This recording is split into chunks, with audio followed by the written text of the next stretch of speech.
الحمد لله نحمده ونستعينه ونستغفره ونعوذ بالله من شرور أنفسنا ومن سيئات أعمالنا من يهده الله فهو المهتد ومن يضلل فلن تجد له وليا مرشدا أشهد أن لا إله إلا الله وحده لا شريك له وأشهد أن محمدا عبده ورسوله اللهم صل على محمد وعلى آل محمد أما بعد Allahun e falenderojmë, Allahun e madhrojmë dhe vetëm prej Tij ndihmë dhe falje kërkojmë. Përshëndetjet, salavatet dhe selamet ja përcjellim Muhammed Mustafa sallallahu alaihi wasallam. Elus Allahun azza wa jall me emrat e Tij të bukur dhe cilësitë e Tij të larta. Rahmeti dhe falja e Allahut le të jetë mbi ne dhe mbi të gjithë besimtarët deri në ditën e gjykimit. Të nderuar vëllezër besimtar, këshilla jon e shkurtër do të jetë për një zemër të pastërt dhe të kthyer te Allahu azza wa jall. Besimtar të nderuar, edhe pak dita e fillojmë muajin e bekuar të Ramazanit. Muajin e rahmetit dhe faljes, mëshirës dhe pendimit. Muaj i cili është një sezon për fitimet shumë të shpërblimeve të Allahut. Me një fjalë, me ibadetin që e bojmë, me duat, lutjet, ibadetet në përgjithësi që i bojmë, kemi rastin dhe shansin ta fitojmë xhennetin e Allahut. Allahu na i boft mundur. Allahu na i boft mundur me mri muajin e Ramazanit. Allahu na i boft mundur që ta përfundojmë muajin e Ramazanit duke u kororzu me falje mëshirë që përfundon xhennetin e Allahut. Allahu na i boft mundur. Thuni amin.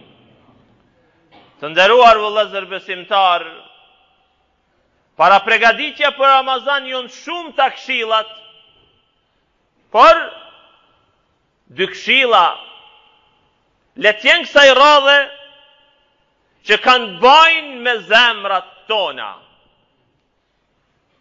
Të hymë në Ramazan, ta fillojmë Ramazanin, por para se ta fillojmë Ramazanin, këtë muaj, këto dita që na kanë bet, kujdesemi për zemrat tona, ti pastrojmë, një dhe dy, ti kthejmë zemrat tona ka Allahu azza wa jall.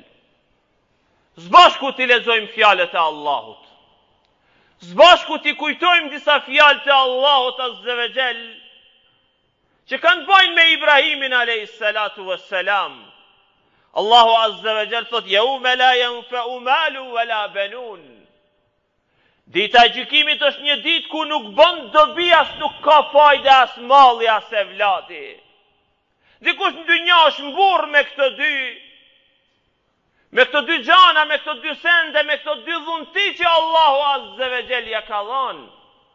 Ama pejgamberi Allahu azza wa jall i thot pejgamberit ti, dhe nëpërmjet ti kejt neve dhe gjithë njerëzimit deri në ditën e gjykimit, o ju njerëz, ndalnu dhe mendoni një gjë. Mendoni në ditën e gjykimit. Në atë ditë kur do të dalim para madhrisë së Allahut azza wa jall. Yawma la yanfa'u malu wala banun.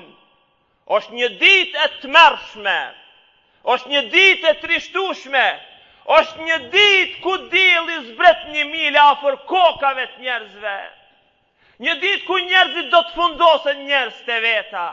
Një ditë ku nuk do të njohë baba djalin, djali babën.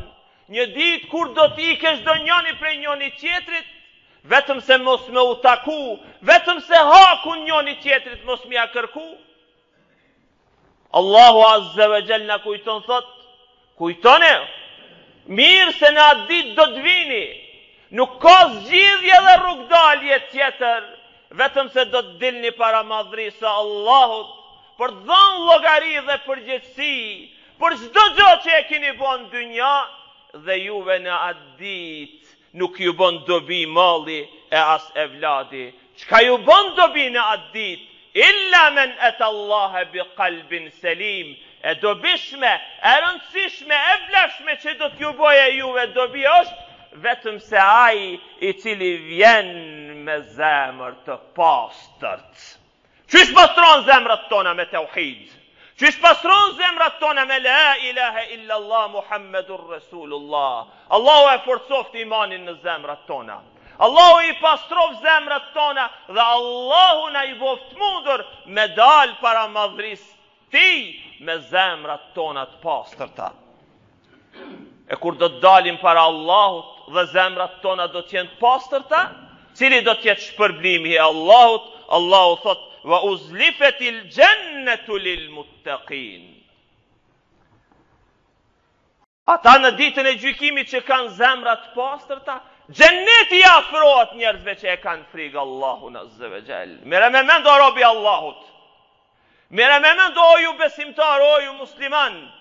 Nëse ne dalim para Allahut me zemrat të pastërta, xheneti afrohet afër neve. Allahu na i boft mundur mu kom pej tyne. Këto ishin pa zemrat e pastërta. Allahu azza wa jall në një rast tjetër në surën Shuara thot: "Wa uzlifatil jannatu lil muttaqin ghayra ba'id." Dhe jo shumë larg prej tyne xheneti i afrohet robërve të Allahut. Dhe Allahu thot: "Hadha ma tu'adun li kulli awabin hafiz." Kjo është që është premtuar atyre të cilët ishin kthyr te Allahu azza wa jall dhe uruajshin prej këshijave. Men khashia ar-Rahman bil ghaib, ai i cili e ka frikë Allahun gjithëmëshirshmin, mëshirplotin bil ghaibi, dhe kur ai nuk e shihte, wa jaa bi qalbin munib, dhe vjen te Allahu azza wa jall me zemër të kthyer. Allahu azza wa jall i thot: "Udkhuluha dhalika yawmul khulud." Hyni në xhennetin e Allahut, për gjithmonë keni mu konta, lahum ma yasha'un fiha wa ladayna mazid. Aty keni me gjetë gjithë shka që doni ju, edhe pej neve edhe ma tepër. Këtë fund të nderuar vëllezër besimtar, këto përpasi dhe këto privilegje në dynja do t'i kemi vetëm kur ne dalim para Allahut me zemër të pastërt dhe me zemër të thyer. Allahu na i boft mundur mu kom pej tyne. Aqulu qawli hadha wa astaghfirullaha li wa lakum fastaghfiruhu innahu huwal ghafurur rahim.